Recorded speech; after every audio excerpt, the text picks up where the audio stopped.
Hello, pup parents, and welcome to today's episode of the Perfect Pup Podcast. My name is Devin.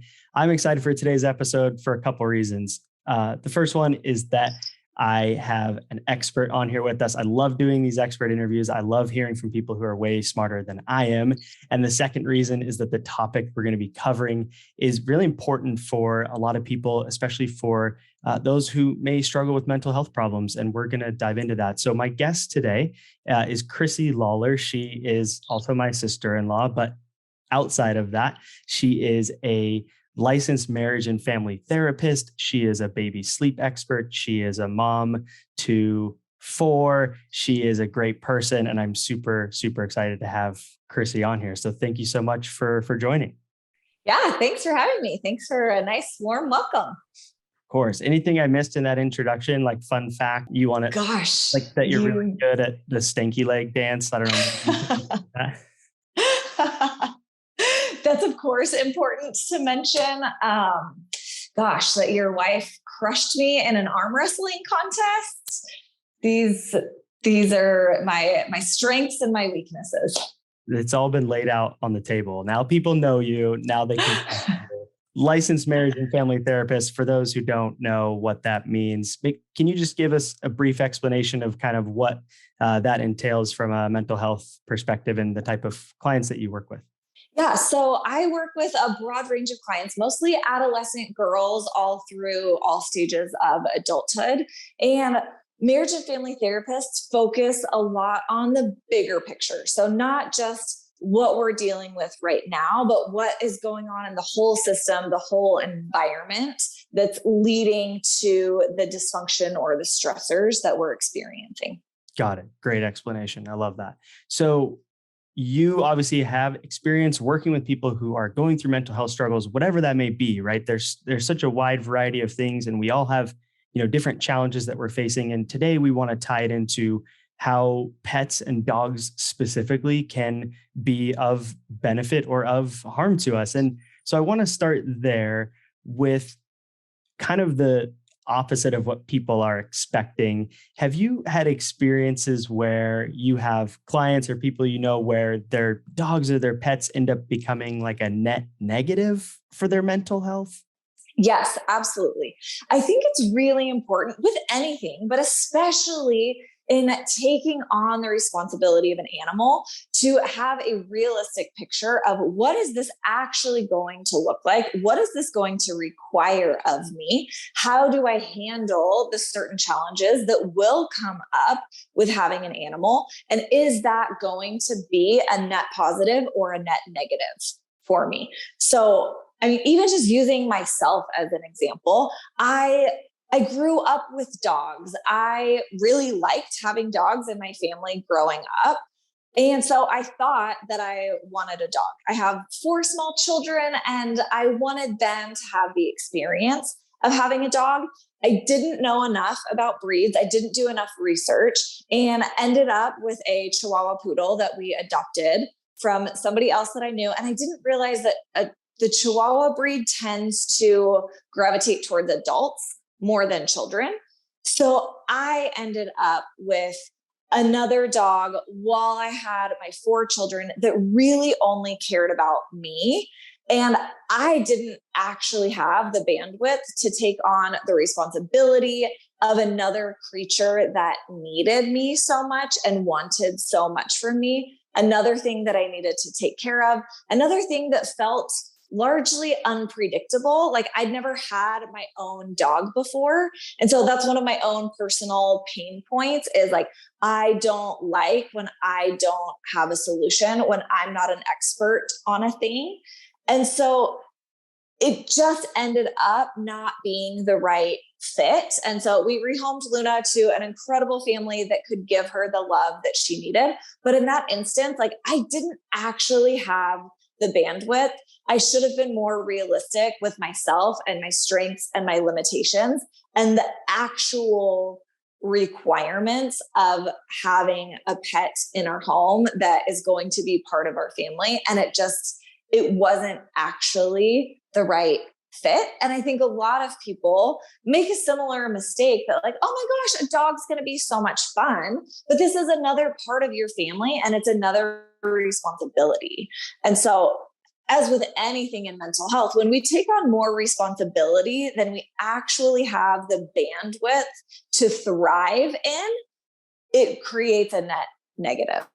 Yeah, I thank you for sharing that personal example. And like you said, I think in a lot of instances, the people that we have commenting in our communities and sending us emails that are going through really stressful times with their dogs, sometimes it is just the lack of like the dog to human compatibility, whether it's breed, whether it's age, whether it's activity levels. And so I think that is so important to bring up, that wherever you're at in your experience with dogs and either wanting to get a dog or having a dog, the breed of dog that you get can be really, really important with how you connect to each other. So I want to ask a follow-up question on that, because, you mentioned that you have 4 girls and you wanted to give them the experience of having a dog. What did you see? I know that it didn't end up being exactly how you had hoped for, but how did you see the effect of the dog on your girls? And it could even be other dogs in general. Just, I guess, kids and dogs, it's an intricate topic because kids can be unpredictable, dogs can be unpredictable. But what have you seen for your own children and maybe other children that or younger kids that you've helped in therapy? Yeah. So I kind of go back to a child development principle that we call goodness of fit. And I think the match is important. So in my family in particular, with that dog that we had, Luna just like actually didn't care about my children at all. Right? Like I would be playing fetch with her and be having fun. And my 7-year-old would bound up to me and she wanted to play fetch. And as soon as she grabbed the ball to try and play with Luna, she kind of like gave her the side eye and just like walked away and curled up on the pillow. Right? So it wasn't a good fit. So that ended up kind of fostering some low-key feelings of rejection. And I don't know what I'm doing wrong. How come this dog doesn't want to play with me? How come she only wants mom? But I see other examples, like with Ashley, my little sister, your wife, like Ashley was a kid that benefited so much from having a dog. Like Buddy was her right-hand boy. It was her constant companion. She could be found as a teenager, just snuggled up with Buddy. He was her confidant. He was everything to her. And the role that Buddy played on her mental health in her development through, the teenage years are always an adjustment. Like Buddy and Ashley had this perfect goodness of fit where it was this like emotional confidant and a friend, and there was so much unconditional love. I think that's the vast majority of what the protective mental health benefits of a dog are, those emotional components. And the vast majority of the time that's there. I think we inherited just a trickier situation with a dog with trauma. And we had a tricky situation having a newborn and it was COVID. And, there are always a lot of compounding factors. But I think for kids in general, dogs can provide so much goodness. There's responsibility and caretaking and routine and scheduling and having this extra emotional support, this co-regulation. There's so many incredibly beneficial qualities to having a dog in your family. If, as parents, you also have the bandwidth to know that it's a responsibility. We have to have realistic expectations always. As you know, I work in the baby space, right? So if brand new parents have this newborn and they're like, oh my gosh, my newborn's waking up like every 3 or 4 hours at night, what is happening? It's like, that's kind of as good as you're going to get with a newborn. Like we'll teach you how to get through these things so that can get better, but that's just par for the course. And we need to have realistic expectations so that reality isn't distressing for us and we can roll with the punches. So again, goodness of fit makes the puppy to human relationship really be able to thrive well. Yeah, that makes a lot of sense. And I love that you're talking about, understanding that it is more responsibility. It is something that you have to consider carefully. So on that note, there's so much research out there from like a clinical perspective, as well as anecdotally and just experiences that people have had where dogs improve their mental health. But I do always wonder, and I don't know if there's an exact answer for this, but do you find that it's the responsibility of, let's say specifically someone who is dealing with depression, is it the responsibility of having to say, I have to get up and take care of my dog and give them the things that they need that can help kind of bolster their mental health? Or is it more, do you think it's just the dog to human connection, having a companion? I don't know. What's your take on that? Responsibility versus just dogs are good for our souls? I think honestly, the answer is all of the above. I kind of think about, this is silly, but I go back in my mind to one of those Harry Potter books. I can't even remember it exactly, but like there's this room that becomes whatever he needs it to be when he needs it to be. And I think that's kind of how it is. Or like I used to work in a drug treatment center, and I would say treatment issues come up in treatment. What you will get out of this place is exactly what you need it to be if you do the work. So I think for people with depression that have a really hard time getting out of bed, sometimes it is the responsibility of having a creature that's relying on you. And you have a reason to get out of bed. You have something that's relying on you. You have a reason to have a routine. You have a reason to get out in fresh air and sunshine and get movement. All of those things are incredibly protective for our mental health. And for some people, that's where the benefit of having a dog comes from. For other people that need more of that emotional support, that's what they're going to get from a dog. So I think dogs can be so perfect because they have so much to offer in so many different ways that really what you need from your dog, you will get. Like your dog will end up being this perfect, compatible companion if, like I said, you have realistic expectations, you have the bandwidth, you know what you're signing up for, you happily sign up for those challenges. Yeah, that makes a lot of sense. And going along with that, just understanding that, here at Pupford, our big focus is on training and understanding that it is going to take time and effort, and there will be that back and forth between you and your dog to get to where, your relationship is going to be the most beneficial. So I love that response. So maybe kind of a closing out question, because I've learned a lot from this. My guess is that there's people listening who maybe don't have a dog yet or are thinking about getting another dog. I know we talked about the human to dog fit and whether it's, the right breed and those types of things. But from a strictly mental health perspective, what other pieces of advice do you have for people who maybe are dealing with depression or anxiety? What recommendations do you have for them when considering getting a dog? And if they do decide to go that path, like things they can do to set themselves up to make sure that it is going to be that net positive, like we've been talking about. Mm-hmm. I think be a critical consumer of information. I always tell my clients, poll your people.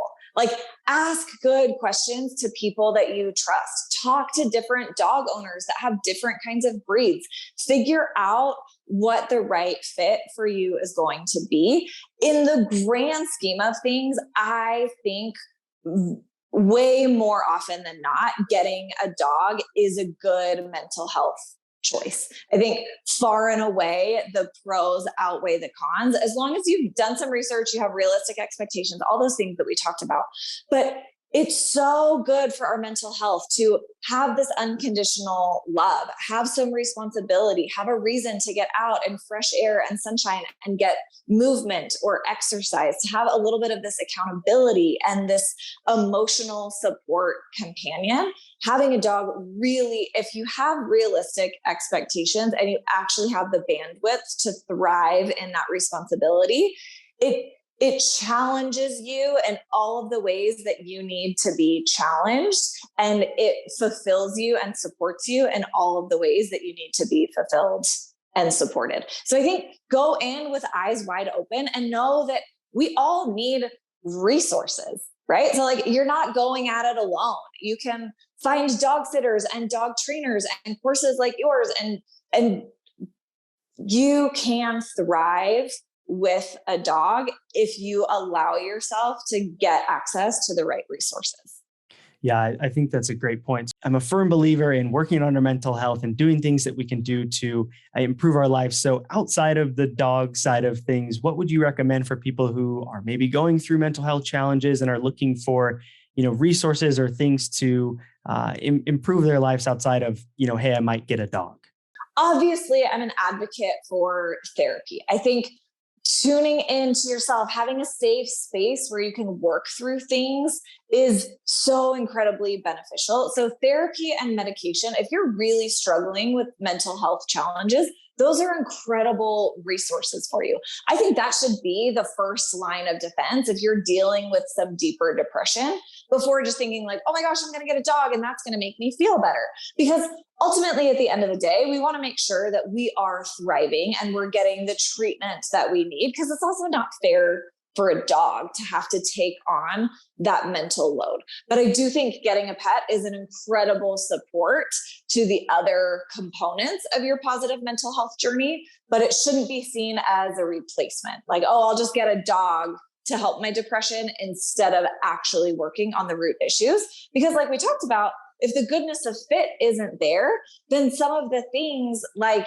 struggling to get out of bed to go on a walk, if you're not at that place where you're going to push yourself to get out of bed, then having a dog, it just feels like more failure, more disappointment. I'm disappointing this dog. I'm not meeting its needs. I suck. I'm awful. I'm terrible. Or gosh, I don't know how to train this puppy. I'm inadequate. I feel powerless. So it definitely, getting a pet can be an incredible supplement to your mental health journey, but shouldn't replace any of the other positive things you're doing. I love that. I think that's super, super helpful. I have learned a lot on this. I have gotten some good perspective on how we should look at, our dogs and our journey with our mental health. So I really appreciate you coming on the podcast and sharing your expertise and insight with the audience. Yeah, thanks for having me. And just a quick reminder for everyone, month of July, if you leave a review of this podcast on Apple Podcasts and email it to devin@pupford.com, I will send you a coupon for a free gift with your next purchase. But other than that, we will catch you on the next episode.